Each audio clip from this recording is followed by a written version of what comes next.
Imagine a world where beauty was literally a matter of life and death. In 17th century Europe, the pursuit of beauty led people to some truly bizarre extremes. Ever heard of the lead face? Yes, you heard that right. Women used to paint their faces with a toxic lead-based powder called Venetian ceruse to achieve that flawless, pale complexion that was all the rage. But what was the cost? Poisoning, skin damage, and even death were common side effects.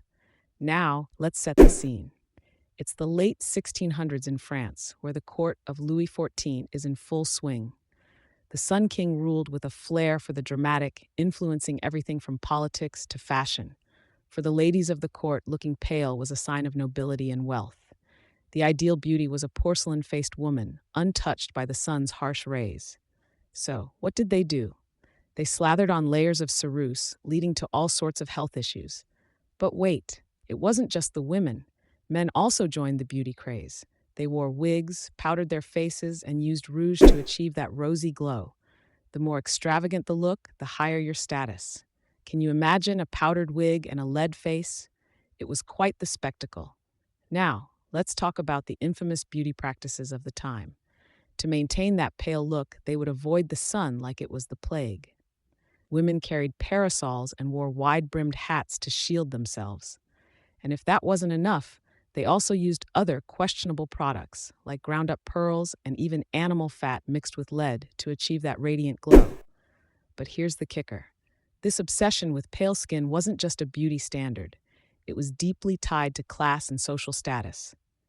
Working-class people who toiled under the sun had tanned skin, which was seen as unattractive. Pale skin signified that you didn't have to work outdoors, which meant you were wealthy and elite. In addition to the physical toll, the psychological implications of these beauty standards were profound.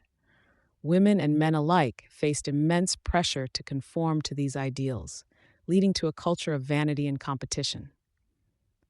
Friendships were sometimes strained as people judged each other based on superficial appearances. Gossip and rumors circulated about those who dared to stray from the accepted norms.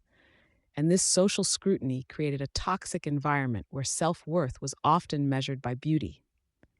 Fast forward to the modern era, and you'll find that beauty standards continue to evolve, but they often swing between extremes. From the flapper dresses of the 1920s to the curvy silhouettes of the 1950s, it's clear that beauty is always in flux. The 1960s brought about the revolution of natural beauty, where the likes of Twiggy showcased a more androgynous look, challenging the traditional ideals of femininity. But what about today? With the rise of social media, beauty standards are more global than ever, and yet the pressure to look a certain way can still lead to harmful practices. Filters and editing apps can create an unrealistic portrayal of beauty, leading many to feel inadequate when comparing themselves to these altered images. The pursuit of the perfect body has led to a surge in cosmetic surgeries as individuals strive to achieve the often unattainable ideals promoted online. Furthermore, the rise of influencers has created a new hierarchy of beauty, where the most followed individuals set the trends, often perpetuating the same harmful standards. The obsession with likes and followers can lead to a toxic cycle of validation based on appearance, echoing the pressures of the past.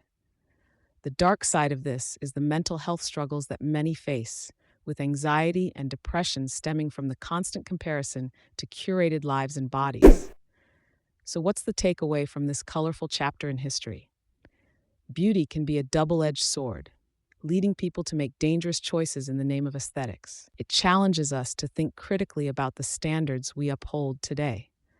Are we still chasing after an ideal that could harm us? Are we, in our quest for beauty, repeating the mistakes of the past?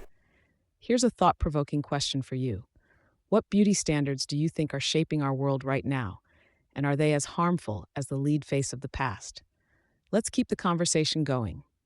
As we reflect on this topic, it's important to recognize the power of self-acceptance and the beauty of diversity. Embracing different body types, skin tones, and unique features can foster a culture of inclusivity and acceptance. Instead of striving for a singular ideal, we should celebrate the uniqueness of every individual and promote the idea that beauty is not one size fits all. Moreover, the importance of education and awareness cannot be overstated. Understanding the history of beauty standards can empower individuals to challenge harmful norms and advocate for healthier representations of beauty in media and society. Initiatives that promote body positivity and self esteem can help combat the negative effects of unrealistic standards. Finally, let's consider how we can support one another in our journeys towards self love and acceptance.